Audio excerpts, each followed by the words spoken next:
सच्चिदानंद सद्गुरु साईनाथ महाराज की जय। ओम साई राम। मित्रों, आज का ब्लॉग आप सभी हमारे साईं परिवार के लिए विशेष लाभकारी और कल्याणकारी है, क्योंकि आज के ब्लॉग में अपने साईं परिवार के लिए बहुत ही विशेष उपाय लेकर के आए हैं।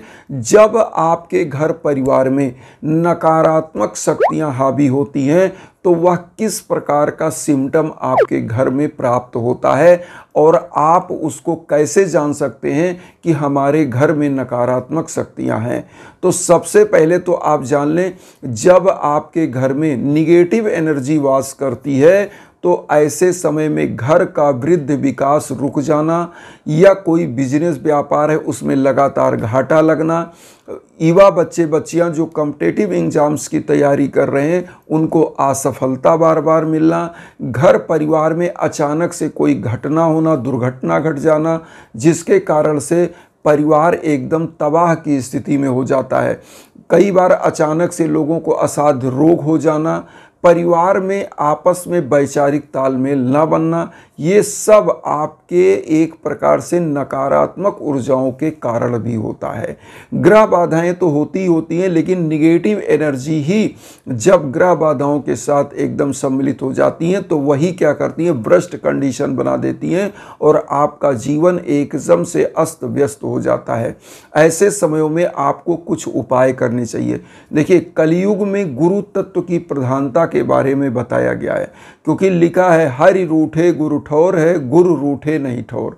मतलब ईश्वर रूठ गया तो गुरु का शरण है और गुरु रूठ गया तो किसी का शरण नहीं है। इसलिए इस कलयुग में ज्ञान के तत्व की महत्ता पर बात करी गई है। ज्ञान का तत्व क्या है कि गुरु क्या है, अज्ञान से ज्ञान की ओर ले जाने वाला, अंधकार से प्रकाश की ओर ले जाने वाला कौन है, गुरु। और यहाँ पर गुरु तत्व को अगर आप साध लिए तो आपके घर परिवार में क्या होता है, समस्त प्रकार की जो नकारात्मक ऊर्जा होती है वह दूर होती है। इसीलिए मैं आज जो उपाय बता रहा हूँ यह सद्गुरु साईनाथ महाराज के उपाय हैं। करना क्या है आपको, सबसे पहले आपको गुरुवार को यह उपाय स्टार्ट करें और लगातार हर गुरुवार इस उपाय को करें। मैं तो कहता हूँ आपको करना क्या है, गुरुवार के दिन जब पहले दिन आप इस उपाय को स्टार्ट करें तो करें क्या, जो भी आपके जीवन में दिक्कतें हैं उनको साईं बाबा के सम्मुख बोलना है। कैसे करना है उपाय, सबसे पहले गुरुवार को आप एकदम नहा धो लीजिए, साफ स्वच्छ वस्त्र धारण करिए और गुरुवार बाबा का विशेष दिन होता है। तो इस दिन बाबा को विशेष प्रकार से पीला पुष्प और जो है आप खिचड़ी का भोग लगाइए, पंचमेवा का भोग लगाइए, फल फूल जो सीजनल है उनका भोग लगा सकते हैं। और इस दिन आपको क्या करना, 2 दीप प्रज्वलन शुरू करिए। गुरुवार के दिन 2 दीप प्रज्वलित करिए। एक दीप को आपको पूजा कक्ष में, एक दीप को दरवाजे पर। तो कैसे करना है पहले तो जान लीजिए। देखिए, हमारे यहाँ दीप के बारे में बहुत ही महत्ता बताई गई है। लिखा गया है शुभम करोति कल्याणम आरोग्यम धन संपदाम शत्रु बुद्धि विनाशाय दीप काय नमोस्तुते। एक दीप जलाने से आपके शत्रुओं का विनाश होता है, आपके रोग दोष कलेश विकार का विनाश होता है और आपके घर परिवार में धन लक्ष्मी का आगमन होता है। समस्त प्रकार के शुभता आपके घर में आती है। एक दीप, तो यहाँ पर हमको करना क्या, और साईं बाबा का आप सभी लोग जानते होंगे, बाबा एक दीप प्रज्वलित करते थे।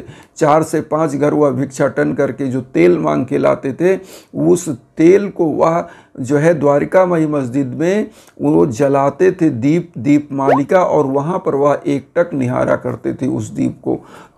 तो बाबा का जो दीप प्रज्वलित करने का उद्देश्य था वो यही था कि संसार में जितने भी कष्ट हैं और जितने भी भक्त हैं उनके जीवन के समस्त प्रकार की दुख दरिद्रता निर्धनता समाप्त हो।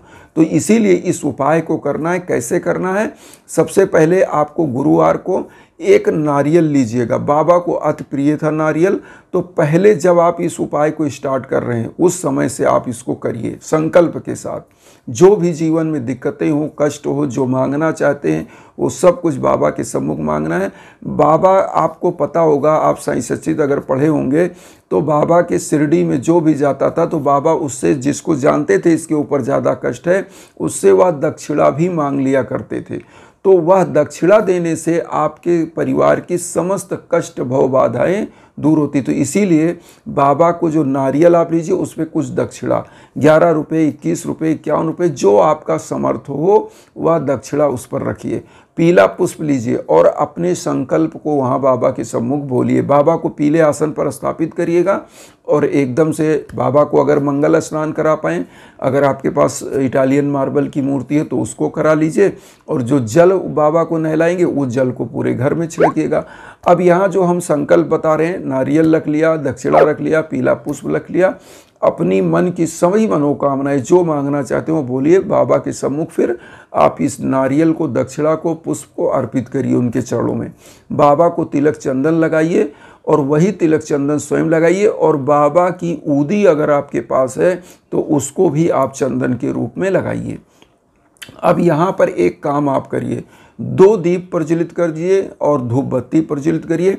दोनों दीप को बाबा के दाएं और बाएं साइड में रख दीजिए, और उसके बाद अब आपको करना क्या है, साईं चालीसा का पाठ आरंभ करिए और दीप में इतना तेल डालिए कि वह कम से कम तो आधे घंटे तो जले ही जले। आपको ये उपाय शाम को तो जरूर, यह उपाय गुरुवार को करिए। मैं शाम को कह रहा हूँ, वैसे सुबह भी कर सकते हैं, और शाम को इसलिए कह रहे हैं कि शाम को जो ऐसी नकारात्मक ऊर्जाएं होती हैं वह ज़्यादा हावी होती हैं, इसलिए शाम को दीप का बहुत विशेष महत्व है। तो इसलिए आप क्या करेंगे कि शाम को अगर यह उपाय करते हैं तो और अच्छा है, और सुबह करते हैं तो भी अच्छा है। तो करना क्या है आपको, सबसे पहले 2 दीप आपने जला लिया, साईं चालीसा का पाठ। साईं चालीसा का पाठ कम से कम तो एक बार जरूर करें, और हर गुरुवार फिर जीवन में धारण कर लीजिए। फिर आप देखिए प्रगति करके कैसे होते हैं। नकारात्मक शक्तियां कभी आ नहीं सकती, घर का वृद्धि विकास हमेशा होता रहेगा। तो आपको करना क्या है, साईं चालीसा का पाठ आरंभ किया, बाबा को भोग सब लगा दिया, सीजनल फल का और पंचमेवा का, और उसके बाद 1 लोटा जल वहाँ रखिए। अब वहाँ पर एक चीज़ और करिए, जब साईं चालीसा आपने पढ़ लिया, एक मंत्र का जप कर लीजिए। जो भी एक मंत्र आपको इजी लगे वह मंत्र, चाहे ओम साई राम, चाहे ओम श्री साई नाथाय नमः, जो भी मंत्र आपको इजी लगे, एक माला जरूर जप लीजिए। उसके बाद एक दीप जो बाबा के दाहिने तरफ की दीप है, इसको आप ले लीजिए।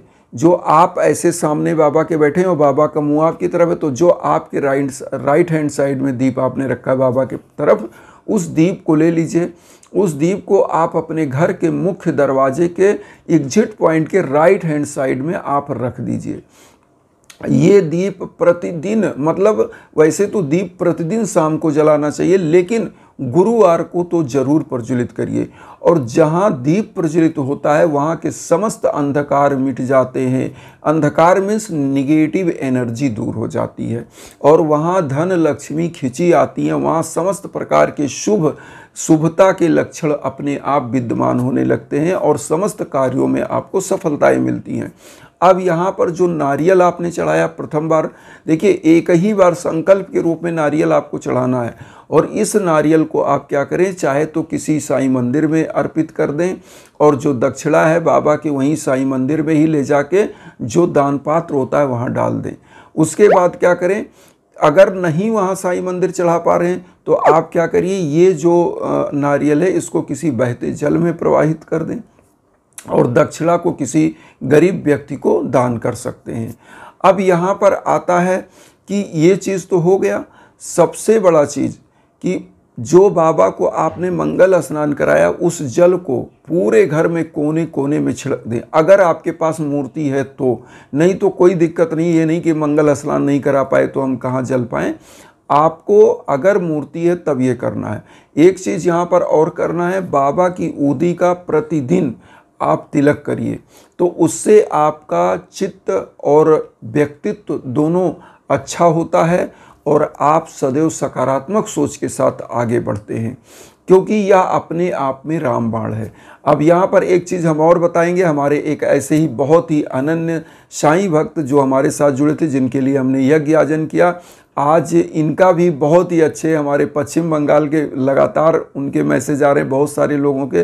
तो पश्चिम बंगाल के ही एक हमारे ऐसे ही दत्ता परिवार हैं जिनके लिए हमने किया था और उनका कल्याण हुआ। उनके बेटे का जॉब नहीं लग रहा था, उनका बेटा MBA किया हुआ था, बहुत ही अच्छे पैकेज पे उसका जॉब लगा। तो आप लोग भी अगर चाहते हैं यज्ञ आजन हवन कराना तो हमारे इंस्टाग्राम पर आप संपर्क कर सकते हैं। हमारे इंस्टाग्राम का ID है pathak.abhay015। इस पर आप संपर्क कर सकते हैं, कॉल करिए, मैसेज करिए। हमारे लायक जो संभव है हम जरूर करेंगे। इन्हीं भावनाओं के साथ एक चीज़ और कहेंगे कि वसुधैव कुटुंबकम की जो भावना हम लेकर चल रहे हैं उसमें आप सभी लोग चैनल को सब्सक्राइब करके हमें भी परिवार बनाइए। उन साई भक्तों तक वीडियो को जरूर शेयर करिए जो किन्हीं कारणों से कष्ट में, दुख में। इसी भावना के साथ ओम साई राम।